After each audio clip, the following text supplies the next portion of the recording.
नमस्कार दोस्तों, मैं के रमेश केंद्रीय विद्यालय से और आज हम पढ़ने जा रहे हैं क्लास 8th ज्योग्राफी का फर्स्ट चैप्टर रिसोर्स। तो आइए देखते हैं कि हम इस चैप्टर में क्या क्या कवर करेंगे। देखिए, ये मेन पॉइंट्स हैं जो हमने कवर करना है। सबसे पहले हम देखेंगे डेफिनेशन, उसके बाद कौन से फैक्टर्स हैं जो किसी भी चीज़ को रिसोर्स बनाते हैं, मेजर टाइप्स कौन से हैं, जैसे कि यहाँ पर आप देख सकते हैं natural resource, human resource and human made resource.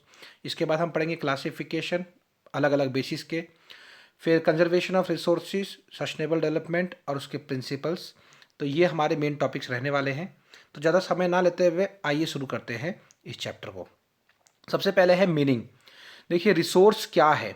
Anything which can fulfill human needs that will be consider as resource. जो भी हम सबके जो रिक्वायरमेंट्स है, जो नीड्स है, उसको फुलफिल करता है तो वो रिसोर्स होता है। जैसे आप थोड़ा बड़े क्लास में जाएंगे तो वहाँ पर आपको पता चलेगा कि जिस भी चीज़ की यूटिलिटी, वैल्यू और वो एक स्पेसिफिक फंक्शन परफॉर्म करता है उसको रिसोर्स बोलते हैं। तो लेकिन अभी के लिए 8th क्लास में आपको इतना जानना काफ़ी है कि जो भी चीज़ जो हमारे रिक्वायरमेंट्स को, हमारे नीड्स को फुलफिल करता है उसे हम रिसोर्स कहते हैं।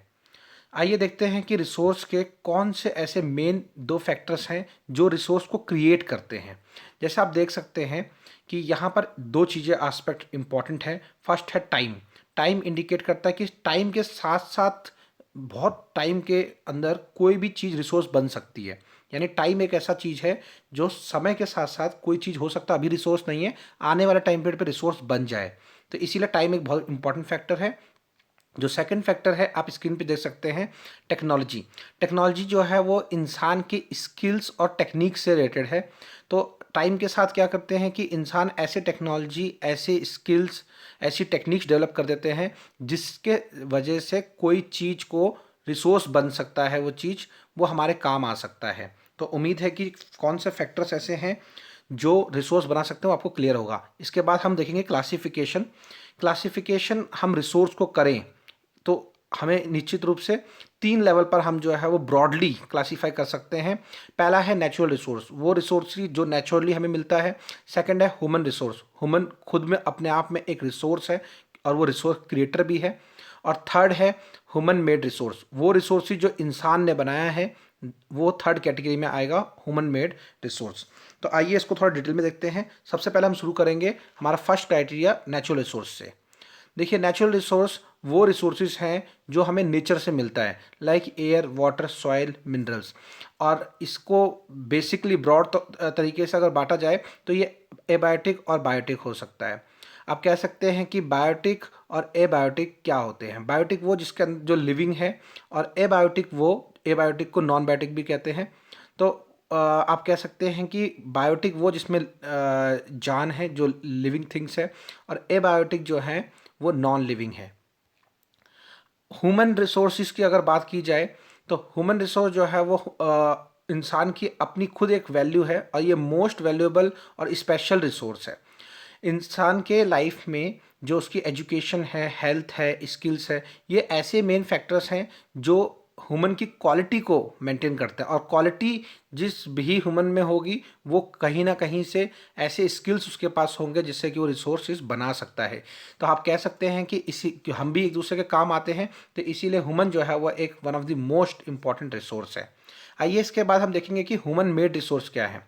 वो रिसोर्सेज जो इंसान ने अपने स्किल के बेसिस पे, टेक्नोलॉजी के बेसिस पे बनाए हैं, जो हमें नेचुरल नहीं मिले, नेचुरली हमें नहीं मिले हैं, हमने उसको क्रिएट किया। लाइक बिल्डिंग्स हो गए, रोड्स हो गए, मशीन्स हो गए, अलग अलग व्हीकल्स हो गए, ये सब हमने बनाया है। तो ये सब जो कैटेगरी है वो ह्यूमन मेड रिसोर्सेज में आएंगे। इसके बाद हमने देखना है कि क्लासिफिकेशन जो है वो हम रिसोर्सेज का कैसे कर सकते हैं। देखिए, क्लासिफिकेशन के लिए हमेशा कुछ ना कुछ बेस चाहिए होता है, किसी बेसिस पे ही क्लासीफाई कर सकते हैं। जैसे एक क्लास है, क्लास को अगर हम डिसिप्लिन के बेसिस पे बांटे तो हम कह सकते हैं कि डिसिप्लिन स्टूडेंट्स और इनडिसिप्लिन स्टूडेंट्स। इसी तरीके से अगर हम जेंडर के बेसिस पे बांटे तो हम कह सकते हैं कि गर्ल्स, बॉयज़। तो इसी तरीके से हम रिसोर्सेज को क्लासीफाई करें तो सबसे पहला क्राइटेरिया आता है लेवल ऑफ डेवलपमेंट, कि डेवलपमेंट कितना हुआ है। इसके बेसिस पर अगर हम क्लासीफाई करें तो हम अलग अलग लेवल पर जो है वो कर सकते हैं। तो आइए इस चीज़ को हम यहाँ पर देखें। तो देखिए, सबसे पहले लेवल ऑफ डेवलपमेंट पे अगर ओरिजिन पे देखा जाए तो living and non living stock, इसको हम दो पार्ट में बांट सकते हैं कि स्टॉक के बेसिस पर अगर बांटा जाए तो amount of resources available for use, और डिस्ट्रीब्यूशन के बेसिस पर अगर देखा जाए तो यूबिक्विटस एंड लोकलाइज्ड। तो आइए सबसे पहले हम पढ़ेंगे development and use. Actual resources वो रिसोर्सेज होते हैं जो एक्चुअली जिनकी क्वांटिटी हमें मालूम है और प्रेजेंट में हम उसको यूज़ कर रहे हैं। और एग्जांपल जैसे ब्लैक सॉइल है डेक्कन प्लेटू में। और पोटेंशियल रिसोर्स वो जिसकी एंटायर क्वांटिटी के बारे में हम अभी हमें मालूम नहीं है, और लेकिन हम ये जानते हैं कि फ्यूचर में इसका यूज़ हो सकता है। जैसे यूरेनियम डिपॉजिट्स जो हैं वो लद्दाख में, इसके बहुत सारे एविडेंसेस मिले हैं। प्रेजेंट में हमें इसके बारे में टोटल नॉलेज नहीं है कि वो कितनी क्वांटिटी है, लेकिन फ्यूचर में इसका यूज़ ज़रूर हो सकता है। तो ये डेवलपमेंट और यूज़ के बेसिस पर हमने एक्चुअल रिसोर्सेज और पोटेंशियल रिसोर्सेज में क्लासीफाई किया है। अब देखिए ओरिजिन के बेसिस पर बायोटिक, एबायोटिक। आप देखिए सबसे पहले लिखा हुआ एबायोटिक जो नॉन लिविंग है, लाइक सॉइल्स हो गए, मिनरल्स हो गए, ठीक है। और बायोटिक वो होते हैं जिसमें लाइफ होती है, जैसे प्लांट्स एंड एनिमल्स। ये ओरिजिन के बेसिस पर है। एग्जॉस्टिबिलिटी के बेसिस पर देखिए रिन्यूएबल, नॉन रिन्यूएबल। जो रिन्यूएबल रिसोर्सेज हैं वो अपने आप वापस कुछ टाइम के बाद रिन्यू हो सकते हैं, जैसे कि वाटर है, सॉइल है और एक्सेट्रा। और नॉन रिन्यूएबल वो होते हैं जो एक आप कह सकते हैं कि अगर एक बार पूरे तरीके से एग्जॉस्ट हो गए, ख़त्म हो गए, तो वो दोबारा बनने में बहुत टाइम ले लेते हैं, तो इसलिए उनको नॉन रिन्यूएबल की कैटेगरी में रखा गया है, जैसे कि कोल है, कॉपर है। देखिए इसके बाद डिस्ट्रीब्यूशन ऑफ रिसोर्सिस को अगर हम उसके रिसोर्सिस को डिस्ट्रीब्यूशन के बेसिस पर कि कहाँ कहाँ मिलता है, इसके बेसिस पर अगर हम क्लासीफाई करें तो उबिक्विटस है जो हर जगह मिलता है, उसको उबिक्विटस बोलते हैं। और लोकलाइज्ड जो एक खास किसी जगह पे मिलता है उसको लोकलाइज्ड बोलते हैं। आप देखिए उबिक्विटस में जो हर जगह मिलता है, लाइक आप कह सकते हैं एयर है जो हम जो सांस लेते हैं, तो ये एयर तो हर जगह मिलता है, ये भी एक नेचुरल रिसोर्स है। तो उबिक्विटस मतलब जो हर जगह मिलता है, और लोकलाइज्ड मतलब जो कुछ खास जगह पे मिले, जैसे मिनरल्स हैं, चाहे वो कोई भी मिनरल लीजिए, वो हर जगह नहीं मिलते, कुछ खास जगहों पे मिलते हैं, इसलिए उसको आप कह सकते हैं कि लोकलाइज्ड रिसोर्सेज के कैटेगरी में हम उसको रख सकते हैं। अब इसके बाद हम देखेंगे कि factors responsible for the distribution of resources. ऐसे कौन कौन से फैक्टर्स हैं जिसके वजह से डिस्ट्रीब्यूशन ऑफ रिसोर्सेज जो है वो अफेक्ट होता है। देखिए ये सिंपल सी बात है कि रिसोर्सेज किसी भी एक जगह पे नहीं मिलते, डिस्ट्रीब्यूशन ऑफ रिसोर्सेज अनइवन है। तो ये कौन से फैक्टर्स पे डिपेंड करता है, क्यों अलग अलग जगह पे रिसोर्सेज मिलते हैं, सभी रिसोर्सेज एक जगह क्यों नहीं मिलते, इसी सवाल का हम जवाब देने की कोशिश करते हैं। देखिए सबसे पहले फिजिकल फैक्टर्स बहुत इंपॉर्टेंट है। क्लाइमेट हो गया किसी जगह का, एल्टीट्यूड हो गया, तो स्लोप हो गया, ये चीज़ें बहुत हद तक जो है वो अफेक्ट करती हैं कि कहाँ पर कौन से रिसोर्स मिलेंगे, क्योंकि रिसोर्स भी अपने फेवरेबल कंडीशंस पे ही मिलते हैं। और आप ये कह सकते हैं कि कंक्लूजन में कि रिसोर्सेज का जो डिस्ट्रीब्यूशन है वो बिल्कुल अनइवन है। तो इसलिए बहुत ज़रूरी है कि अनइवन डिस्ट्रीब्यूशन के वजह से हर जगह नहीं मिलता, इसीलिए इसका कंजर्वेशन किया जाए, इसको हम बचाएं। देखिए कंजर्वेशन ऑफ रिसोर्सेज हमें क्या बोलता है। कंजर्वेशन का मतलब होता है किसी भी चीज़ को बचाना। अब रिसोर्सेज जो हैं वो लिमिटेड हैं, उसके जो डिमांड है बहुत हाई है, तो आप कह सकते हैं कि हाई डिमांड है, जो अवेलेबिलिटी है वो कम है, इसी वजह से हमें प्रेजेंट के लिए भी रिसोर्सेज को बचाना है, फ्यूचर के लिए भी बचाना है। तो देखिए कंजर्विंग रिसोर्सेज के अंदर क्या इंपॉर्टेंट है कि केयरफुल यूटिलाइजेशन हम करें, यानी रिसोर्सेज को हम केयरफुली यूटिलाइज करें, ठीक है। और ना केवल इसको प्रेजेंट के लिए बल्कि फ्यूचर के पर्पस के लिए भी हम इसको बचाएं। और रिसोर्सेज को कंजर्व करने के बहुत सारे मेथड हो सकते हैं, जैसे कुछ मेथड मैं यहाँ पे आपसे डिस्कस कर रहा हूँ। जैसे रिड्यूसिंग कंजप्शन, हम सेव कर सकते हैं एनर्जी वगैरह को, और आप कह सकते हैं कि कंजप्शन को जो है वो रिड्यूस कर सकते हैं। और रिसाइकलिंग और रीयूज़, ये भी जो है दो इंपॉर्टेंट फैक्टर्स हैं। तो इस तरीके से हम रिसोर्सेज को कंजर्व कर सकते हैं। आइए देखते हैं कि कंजर्वेशन ऑफ रिसोर्सेज के अंदर जो सबसे लेटेस्ट जो कॉन्सेप्ट है वो है सस्टेनेबल डेवलपमेंट। अब हम पढ़ेंगे सस्टेनेबल डेवलपमेंट। सस्टेनेबल डेवलपमेंट क्या है? सस्टेनेबल डेवलपमेंट एक कॉन्सेप्ट है जो ये कहता है कि रिसोर्सेज को केयरफुली यूटिलाइजेशन करना। आप कह सकते हैं कि to utilize resource carefully so that it can fulfill the needs of present generation as well as the needs of the future generation. यानी फ्यूचर जनरेशन के नीड को अपने माइंड में रखते हुए प्रेजेंट जनरेशन की नीड को फुलफिल करना। कहीं हम ऐसा ना करें कि प्रेजेंट की ज़रूरतों को पूरा करते करते हम सारे रिसोर्सेज ख़त्म कर दें और हमारा जो फ्यूचर जनरेशन आने वाला है उसके पास कोई भी रिसोर्सेज ना बचे।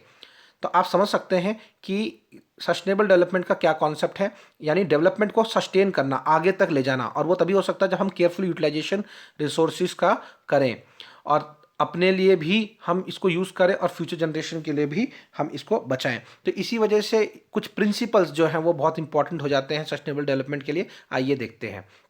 देखिए, कुछ प्रिंसिपल्स ऑफ सस्टेनेबल डेवलपमेंट हैं। सबसे पहला केयरफुल यूटिलाइजेशन ऑफ रिसोर्सेज, कि हम बहुत ही ऑप्टिमम और केयरफुली रिसोर्सेज को यूटिलाइज करें और उसका जितना भी वेस्ट है, आप कह सकते हैं कि ओवर यूज़ करना या वेस्ट करने को मिनिमाइज हम करें, लोगों के बीच में अवेयरनेस बढ़ाएं और इस तरीके का अपना एक एटीट्यूड बनाएं कि हम जो है वो खुद भी अवेयर रहें, दूसरों को भी अवेयर करें कि रिसोर्सेज को बर्बाद नहीं करना है। और इसी वजह से, और अगर हम ऐसा करेंगे तो हमारी जो क्वालिटी ऑफ ह्यूमन लाइफ है वो डेफिनेटली आप कह सकते हैं कि इम्प्रूव होगी। तो ये पूरा जो है वो कंक्लूजन था आपके इस पूरे चैप्टर का, जिसके अंदर से मेनली जो बोला गया है वो ये है कि जो हमारे पास रिसोर्सेज है उनको हमें इस तरीके से यूज़ करना है सो दैट वो सस्टेन हो सके, और हमें जो है वो अर्थ पर जो डाइवर्सिटी ऑफ लाइफ है इसको कंजर्व करें। डाइवर्सिटी ऑफ लाइफ तभी कंजर्व होगी जब रिसोर्सेज हम जो है बचा पाएंगे, क्योंकि हर रिसोर्सेज से जुड़े हुए बहुत सारे आप कह सकते हैं कि बायोडाइवर्सिटी डिपेंड करती है रिसोर्सेज पे। अगर हमने फॉरेस्ट को बहुत ज़्यादा काट दिया तो डेफिनेटली देखिए जो बायोडाइवर्सिटी है, जो एनिमल्स फॉरेस्ट के ऊपर डिपेंड करते हैं, वो भी इफेक्ट होंगे। तो इसी तरीके से हम ये कंक्लूजन के रूप में कह सकते हैं कि हमें नेचुरल इन्वायरमेंट को डैमेज नहीं करना है और इस तरीके से बैलेंस हमें क्रिएट करना है सो दैट जो है रिसोर्सेज जो नेचुरल हैं और जो मैन मेड हैं उनके बीच में एक इक्विलिब्रियम, एक बैलेंस बना रहे। और जो अभी हम प्रेजेंट में करने में काफ़ी हद तक नाकामयाब हो चुके हैं। इसी वजह से आप देख सकते हैं कि बहुत बार कुछ जो है वो नेचुरल क्लाइमिटीज़ और डिजास्टर आते हैं बैलेंसिंग के लिए। तो उम्मीद ही हमें ये करना चाहिए कि जो भी हमारे नेचुरल रिसोर्सेज हैं और जो हमारे मैनमेड रिसोर्सेज हैं हम उसको बैलेंसिंग करें और इस तरीके से करें कि फ्यूचर जनरेशन को भी हम वो चीज़ें दे सकें जो हमें हमारे एंसिस्टर्स ने दिया। तो थैंक यू स्टूडेंट्स, ये था हमारा चैप्टर। हम नेक्स्ट वीडियो में फिर मिलेंगे और उस वीडियो में हम जानेंगे कुछ नए concepts. Thank you very much.